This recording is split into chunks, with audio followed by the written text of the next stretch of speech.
Well, Formula One is the fastest growing spectator sport in the U.S. right now, one of them. And if you want to catch it live, you really got just one more chance. You really have just one more chance. Let me say it that way before the season ends. That's at the Las Vegas Grand Prix next month.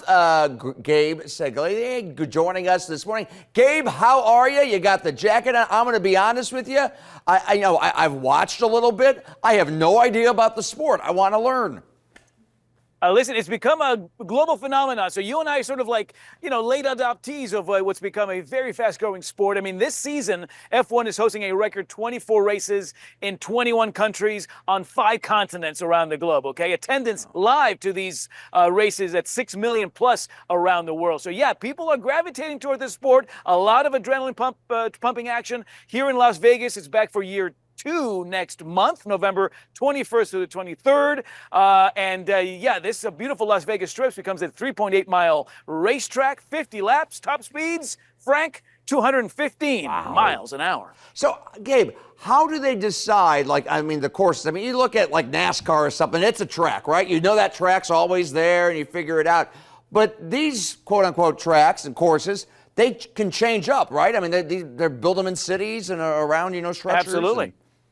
Yeah, and I think what makes Las Vegas particularly interesting is that these drivers, when you hear them talk, is like they're going by these very iconic landmarks and resorts. And yes, I'm standing right here in the Cosmopolitan over Las Vegas Boulevard. This is sort of the straightaway here. There are 17 different turns around the city, and of course, that's the loop. You got 50 laps, total 3.85 miles. So yeah, they're constructed based on what the contours of each city gives them. But again, I think what makes Vegas so magical, it is the last in-country race for the season. After this, it'll go to and end in the Middle East. But for folks who want out of Cincinnati to catch this action before it leaves the States, Las Vegas becomes your only opportunity. Yeah. November 21st through the 23rd. Yeah.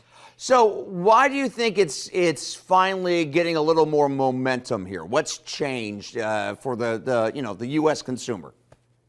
Well, listen, I think it's become a more mainstream. That Netflix documentary, Drive to Survive, has really sort of made this a multi-generational sport to look at. And when it comes to traveling, for example, coming out here to Las Vegas to see it live, it becomes potentially this great multi-generational trip and experience.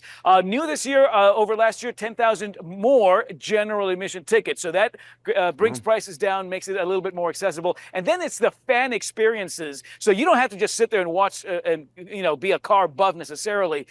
You hear them, you see them zoom by you, but then these fan experiences at each of these resorts are pretty incredible. Here at the Cosmopolitan, they're going to be hosting their Boulevard watch party. I'm at the Boulevard pool, multiple decks, closed circuit viewing of the official TV feed, food, entertainment. The Bellagio next door hosting a very posh event with celebrity chefs and some fantastic cocktails and mixology and wine experiences. So there's a little bit of something for everybody and multiple budget price points as well to choose from. Yeah, because I imagine once the cars go by, you got a little time until they come wrap back around. So you got to keep yourself busy and socialize and toast and got to keep yourself fed and quenched. Absolutely. Yeah, absolutely. Gabe, good stuff here. A lot of direct flights from Cincinnati out to Vegas. So hop on there. Are they looking to expand more races, more courses, more tracks next coming years? Yeah, and by the way, real quick, Frank, Allegiant and Delta do fly nonstop here to Las Vegas, so check that out. And yes, I think every year now they're looking at different destinations across multiple continents to start adding these races. No, I haven't heard if Las Vegas is going to be hosting it. I would imagine they're going to do it again next year because just last year, Frank, the economic impact from the Las Vegas Grand Prix weekend, $1.5 billion to the city of Las Vegas. So incentive to bring it back. Absolutely. Gabe, always nice talking with you. Appreciate it. Have a great Thanks, rest of the week. Yes, sir.